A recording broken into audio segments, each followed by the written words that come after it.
Jambo, jambo bwana, habari gani? Nzuri sana. You're listening to the East Africa Travel Podcast, hosted by me, Charlotte Beauvoisin, author of Diary of a Mzungu. Karibu. My guest today is Kenyan travel journalist and all-round media powerhouse Harriet Owalla James. Harriet cares deeply. While some people flounce around just posing, Harriet really goes to the heart of the matter. Her passion for building tourism shines through in everything that she does. She mixes dedication to hard work with warmth and very infectious giggle. Harriet and I have a lot in common, and we've been following each other online for quite a while before we finally got to meet in person at Magical Kenya Tourism Expo, one of the trade events that we both try and attend whenever we can. As well as writing prolifically about everything from wedding destinations to festivals to culture to aviation and championing African voices in travel media, Harriet has also been a facilitator come MC for a sustainable tourism conference. I never get quite enough time with Harriet. I love it every time our paths cross. And we finally got a chance to sit down in person and have a one-to-one chat following the Sustainable Tourism Summit in Mombasa. This particular occasion was at Mombasa Serena Resort on Shanzu Beach.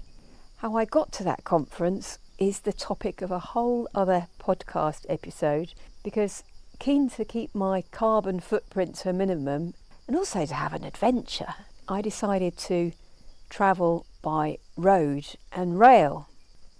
That was quite a trip. By car, then by bus all the way to Nairobi, the train from Nairobi to Mombasa, a tuk-tuk to Old Town, a ferry in Mombasa, the famous Likoni ferry, and finally a taxi and then a boda boda. It's an amazing journey of 2 days from Kampala down to Mombasa. I've done this particular journey a few times now, and yes, it is a very long way, but there are some very memorable moments, like an ostrich staring at me as the train went past, dusty red elephants in Tsavo National Park, rocky outcrops, fields of sisal, baobab trees. Before we get into our conversation, I want to ask you a quick favour. I'd love for you to follow or subscribe to my podcast. Thank you. And if you get time to write a quick comment or a review, that really helps people find this podcast. Don't forget to stick around until the end, when you can learn a bit more about the next Sustainable Tourism Conference in Kenya. As always, if you like this content, please let me know. Please share it with your friends. Okay, let's chat. In this episode of the East Africa Travel Podcast, we girls talk shop. The travel influencer life looks very glamorous, but what's the reality? And do we actually recommend a career in travel writing? Sustainability. Is it enough to ditch the plastic bottle? Are we trying hard enough? As you'll hear in our conversation, Harriet and I were on location. Listen out for the crows. They're a key part of the story. Just for fun, Harriet gives me her top recommendations of places to visit on your next trip to Nairobi. It turns out we're both big fans of Alan Donovan and the Marumbi Art Gallery. Harriet Owalla, welcome to the East Africa Travel Podcast. Asante sana. Welcome. Oh, thank you. Well, you can welcome me because we are in your country, aren't Yeah. you? Today we're just outside Mombasa, Shanzu Beach, Serena Beach Resort and Spa. I'm honoured that on today's podcast I'm hosting a good friend, my sister by another mother, the brilliant, lovely human being, Harriet. Very inspiring lady, but also very down to earth and very hardworking, because every time I check my social media, whether LinkedIn, whether Instagram, whether Facebook, Harriet is there with more photos of more new places and stories as well. I really respect how many hours you put into your work and how many VIPs you know. Your network is just incredible, and I see you mixing with all different nationalities, but not just in tourism. But I know your heart is in tourism, so How did you end up being where we are now, promoting sustainable tourism? It's such a long journey because I never knew that I'd be in tourism. Growing up, we never knew that people travel. We only saw it on TV. The farther people go is, go to my rural place, my dad's ancestral place. As soon as I finish campus, you know how Africa is. Everyone has a story. There's no job. I'm based in Nairobi, but I travel around. My auntie had this small tours and travel farm in Nairobi. She just told me, come to the office, help me just do the administrative work as you send your CV to the NGOs that sometimes come to my office seeking for ticketing and stuff.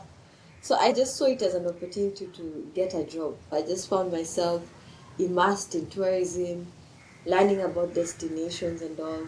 And then one time there was this magazine. It was one of the leading at that time. So they wanted a scriptwriter in the organization. It was like a production house. So they used to have one of the most famous wedding show in the country. I really wanted to write in the magazine. I never had any experience, but I used to write a lot, but it was not a paid write-up. I just wanted to see myself writing. And then these guys called me up for an interview, surprisingly. Some of the questions that they asked me that I felt like I didn't answer correctly. So I just given up on that job completely. And then I wrote to them and told them, thank you for giving me an opportunity. At least you interviewed me. So thank you for just letting me get that far. And then they called me and they told me, we'll just start working. So in the wedding, we used to interview the couples who are interested in having the weddings aired in the TV show. We would, of course, have a one-on-one interview with them to get the story, like their journey, how they started, how they met. And did you get a chance to travel with that job? Yes. Sometimes some weddings took us across the country. I remember this one cultural wedding that took me to Maralal on the northern part of Kenya, which was so epic. We were with the Samburu culture, going through the whole wedding thing, and it was so awesome, going through that whole process. So you'd never seen that before? I've never seen that before, and it also exposed me to what Samburu country has as a tourist attraction. But now the defining moment was, one time the Kenya Tourism Board wanted magazines that cover honeymoon and wedding destinations. And since our magazine was, of course, well known and covered weddings and destinations, so it was chosen. And I, being the staff writer, the boss proposed me to go for the farm trip. That was now my first encounter with journalists and knowing what a farm trip entails. FAM being familiarisation. Yes. So when we were there, we traveled around Kenya, exposing all the good honeymoon destinations. And it's interesting that the media trip, because they look very glamorous, and I suppose that's our job, isn't it? Yeah. But behind the scenes, they're actually a hell of a lot of work, aren't they? It is a lot of work. Of course, when I post on social media and people see me, in destinations, wearing all these glamorous clothes, of course. Wearing shorts next to the beach in Mombasa, like we are today. Like we are going to do that today. And then people think that, it's a really nice job, but they don't understand that sometimes you even wake up at 4. Like Yes. the itineraries, which are so hectic. I remember this itinerary in South Africa. Of course, it was one of my best trips, but we wake up at 4. Like we were from one airport to another. And it was so intense that when I came back home, for 2 days, I didn't want to see anyone. I just wanted to sleep. Yes. And then there are interviews to be done. There are all these places to be covered. And sometimes you might wake up at 4 and come back to your room at even night. At 11 or something, yes. And at that time, probably you're in one of the luxurious hotels. But you're just there in the morning, coming back at night. You haven't even enjoyed the room. You don't really appreciate it, do you? No, you don't. I often feel like these trips are research trips for proper holidays, because like here we are now, it's Saturday afternoon, we're on the coast, we're having a lovely time, but we are working. And you have to network as well. Of course, you can't waste such an opportunity. You have to also think about your career growth. You have to think beyond journalism, now that even journalism is going under. So it's crazy. So we're here in Mombasa, and I just heard the crows. They started making a noise again. We were talking about them earlier, and they've really taken over, and there's now a plan to have a cull of them. So what's going to happen? Are they going to try and completely exterminate them in Kenya? According to the press release by the KWS, the Kenya Wildlife Service, they're saying they want to exterminate them because the hotel owners and the restaurant owners are complaining about them, that they're really a menace and they're really affecting their business. The bigger issue for me as an environmentalist is the fact that it's pushing out the indigenous birds. So from a biodiversity point of view, it's out of control. They're not an indigenous species. They were imported to Zanzibar to help Clean up the ecosystem.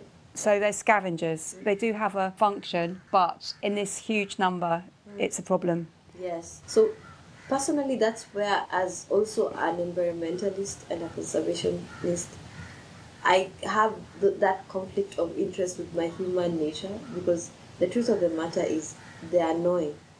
They are annoying, yes. We had them on the breakfast table, didn't we? Actually, they came to my table and picked the sugar, and they were just waiting for me to stand up and pick up my breakfast plate.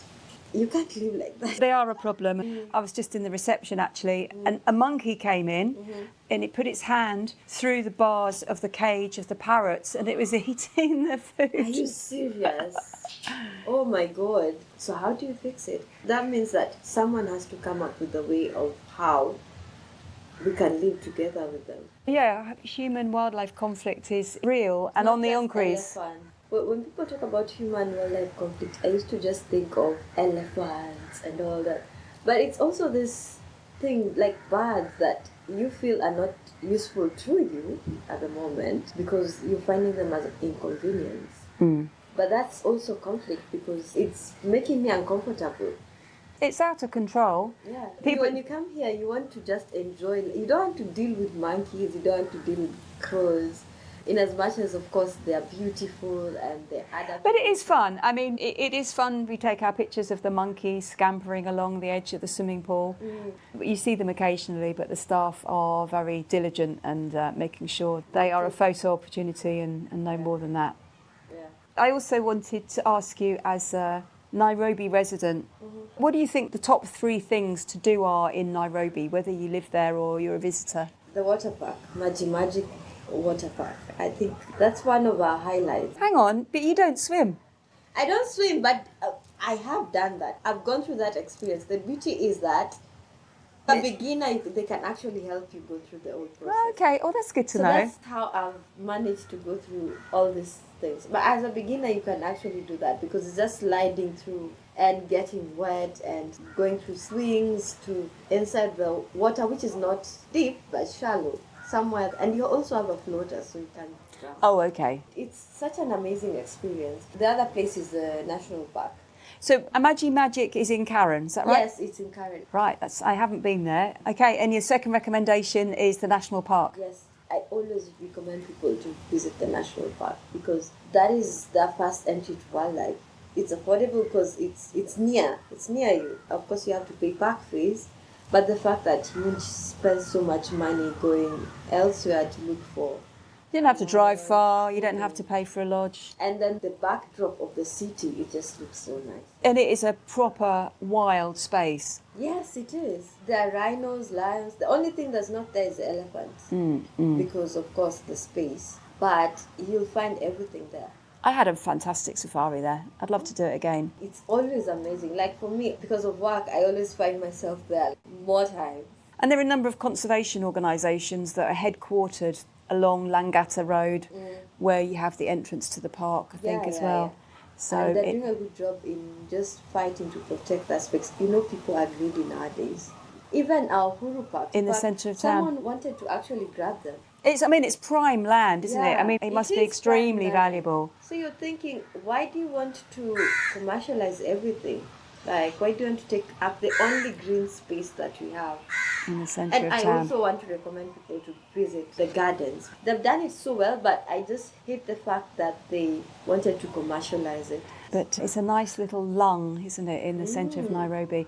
And my favourite place in Nairobi is the Murumbi Art Gallery. Oh, yes. At Point Zero, which is just on the edge of the gardens. I love that place. This person took time to collect all these things. From what I understand, The Marumbis travelled all around Africa, Yeah, they did. collecting artefacts from, some of them are hundreds of years old, aren't they? And they also partnered with the late Alan Donovan, Yes, Donovan, in the most Instagrammed house. Heritage House. Yes, yeah, I can see it. Which I haven't been to. It's really high on my list Even of me, places I to haven't go. been to- Can we go together one day? Yeah, we can. We should. We should. We should. One of the reasons that I really love the Nairobi Serena Hotel is they've got some of Alan Donovan's collections on display there. Nice. I In- never knew that. Beautiful. So it's all curated in tandem with Heritage House and Marumbi Gallery. And you can actually have an architectural and cultural tour by the concierge of the hotel if you're staying there. Oh. And it's absolutely mind-blowing because it's not just Kenyan and East African, but Pan-African cultural heritage and artefacts. My third recommendation would be, of course, the museum. Of course, the museum. Yeah, but which one? I wouldn't be specific. I'll just tell you, go to any museum in the national park. There's the main one.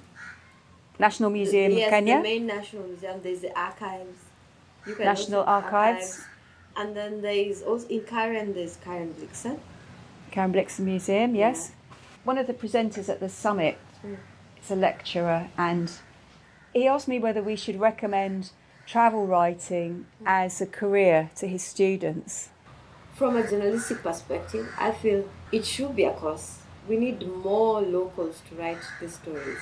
I really want to see them being appreciated as writers as well, especially by hotels, lodges, and airlines. I always feel bad when I read an African airline and the entire magazine is just full of white people writing. Not that it's bad, but where are the locals? Even the editor is a white person. So in that context, I feel travel writing should be a course. Like, it should be taught. But when it comes to the financial benefit, it will take passion and wit to actually survive in this industry. Can one survive as a travel yes, writer? you can survive.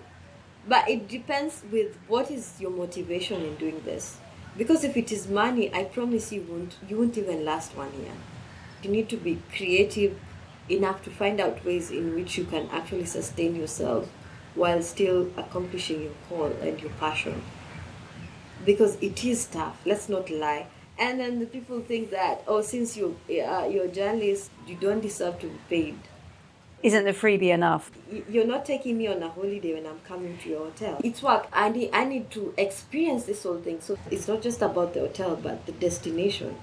Most businesses aren't aware of the stories they have. I think that's what we really bring. We don't just bring the ability to write. Because we've travelled so widely, we can see what other businesses are doing. We can bring new perspectives and ideas and that kind of thing as well, beyond the formal story. I mean, in Uganda, we suddenly got like a huge number of people who are influencing for travel. Yeah, I love what your country is doing actually, and also that your tourism board is supporting it. I'm yet to find other tourism boards in Africa supporting travel local, not international, because majority just take. I'm not saying that they shouldn't come. I'm saying that it should be fair enough to allow locals to be appreciated. It took COVID for us to realize, like, the locals actually can travel, for even the domestic market to be appreciated. I think domestic tourism in Kenya has actually been building for quite a long time. And it's very interesting, as somebody who lives in Uganda, to see that and to see the template that you have, that you've really rethought, that you can't just put something in Kenyan shillings. You actually need to realise that Kenyans travel very differently. But it's interesting times, isn't it? And going back to also what you're saying about who you write for, it's like 2 or 3 times over the last few years, I've got in with a certain magazine or newspaper and had a regular couple of commissions come through, and then they closed. I don't know what to say. Is journalism dying, or? I think it's reinventing itself because now we can be in control of our own channels. We don't need a boss. I don't have to watch what I say. I have my own house style. And you can write what you want. Yeah, 20 years ago, couldn't do that. Let's talk about the future of sustainable tourism. What do you feel about the future of sustainable tourism in Kenya? Do you think we're on the right path? We are on the right path because nowadays, like, more and more people are aware of what it's all about. I think more and more hotels are adapting to this. Of course, you can't expect them to know the nitty-gritties of sustainable tourism, like, at the moment, but you can just see the effort, like, slowly by slowly, people are turning. Though there are a bigger number of people who don't even have an idea what this is all about. That means that we need to also talk to them as well.